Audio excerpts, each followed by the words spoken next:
Adrift in the Ashen Seas, Journal, Day 3. Myself and Boy set off from the town and headed along the coast, getting ever closer to D4 and our final destination. The sky was blue, the sea was calm, and we headed down the coast. We needed weapons, and then all of a sudden, that's when we saw it. A weapons factory, a naval base. It looked good, and it held the promise of guns, ammunition, weapons, supplies, medical kit, and a lot more. We docked up, got our kit ready, and we went in looking for those weapons. Unfortunately for us, we found something a lot more dangerous. As we watched the sun go down, we realised we'd be in trouble from the noise we could hear coming from a service tunnel, which we followed down. It was dark, dangerous, creepy. We could hear shots being fired, guns going off, howls of zombies. We proceeded our way further down the tunnel to see what would be there waiting for us. And then at a crack of shots, there was men, women running around with guns, zombies, humanoids. We couldn't work out who was who. They were firing, screeching, screaming, terrorizing each other. It was crazy. They attacked me. Boy let off a few shots and saved my life. We proceeded further down the tunnel to see if we could get to where all the weapons were stored. We could see tons of weapons everywhere, but we couldn't get near them. There were still humanoids with guns and flesh-eating zombies everywhere. We didn't know what to do. There was people attacking us front on. Shots were fired. It was crazy. Once a human, then a zombie, then a human. They were dressed up in military gear. They screamed, they wrestled like a rugby scrum. It was terrifying. The boy cut them down with his silent shotgun, and I joined in and killed a few of them myself.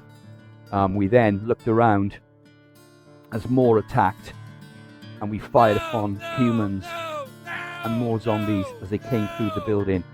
There was one or two last shots, and we dropped them all. We couldn't believe our luck. And then we turned and looked to our right, and there they were, the weapon cases, tons of them, absolutely tons. We had to get some lockpicking done, and then I knew we would get our bounty. We loaded all the weapons, MP5s, shotguns, silencers, everything into our raft as quick as possible and ran from the building as quick as we could.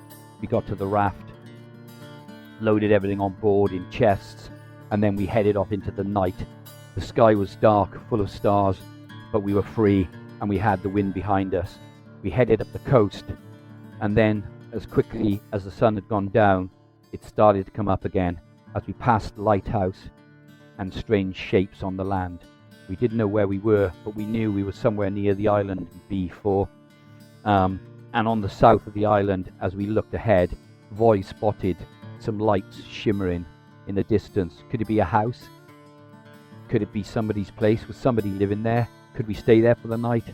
As we got further and further towards the building, we realized that somebody was living there, and it could be our salvation for at least the night, maybe some food. So we decided to dock, and then we heard a strange voice say, "Hey, who are you? Coming into the cabin."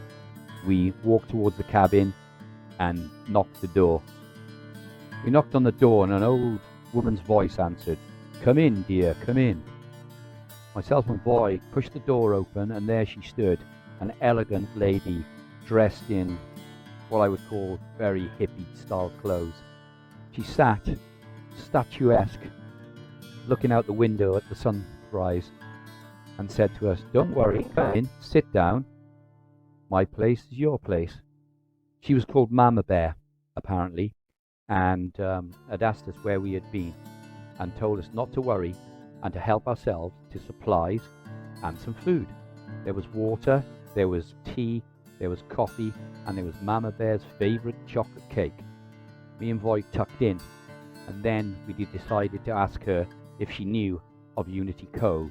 She didn't, but she had heard of the Reaper, and he was her friend, and if we tried anything funny, he would come and finish us off. But then she did say that she would show us a secret cave with healing waters that would flow out to the sea. We followed her, and she took us on a little bit of a trail. We were worried but at the same time, she had a sense of calm and loveliness about her. We proceeded to follow her, and she told us to drop our weapons and follow her into the cave. This we did, and what we saw was amazing. We entered the cave, and there we swam down and down, gasping for air. There was air pockets where we could take a fresh breath, but we went down and down. We were a little worried, through cavern after cavern, through tiny holes and gaps. She said we'd be okay. We had head torches.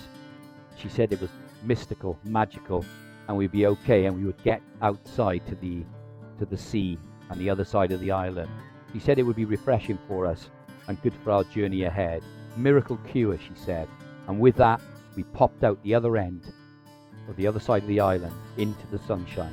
I looked at Boy, he looked at me, we looked at her, and she smiled and said, "Come on guys, let's go for more chocolate cake. You've had your swim now. I will take you back to the home. I will give you your medical supplies. I will get you ready for a good night's rest so that you can get on your way tomorrow." Myself and Boy again looked at each other, smiled, and followed her to her house.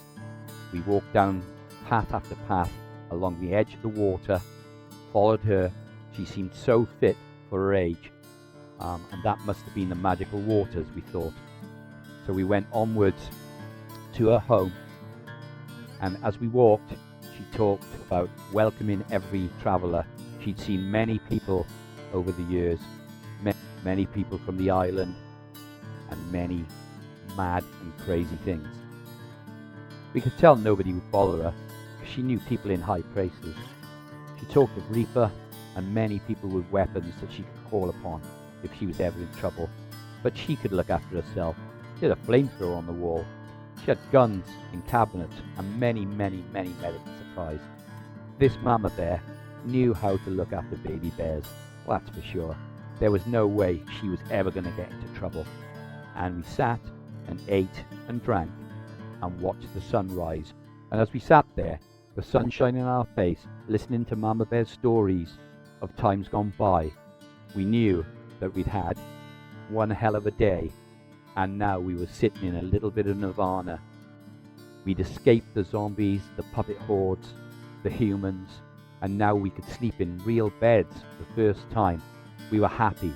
We just wanted to be able to wake up in the morning. Only time would tell.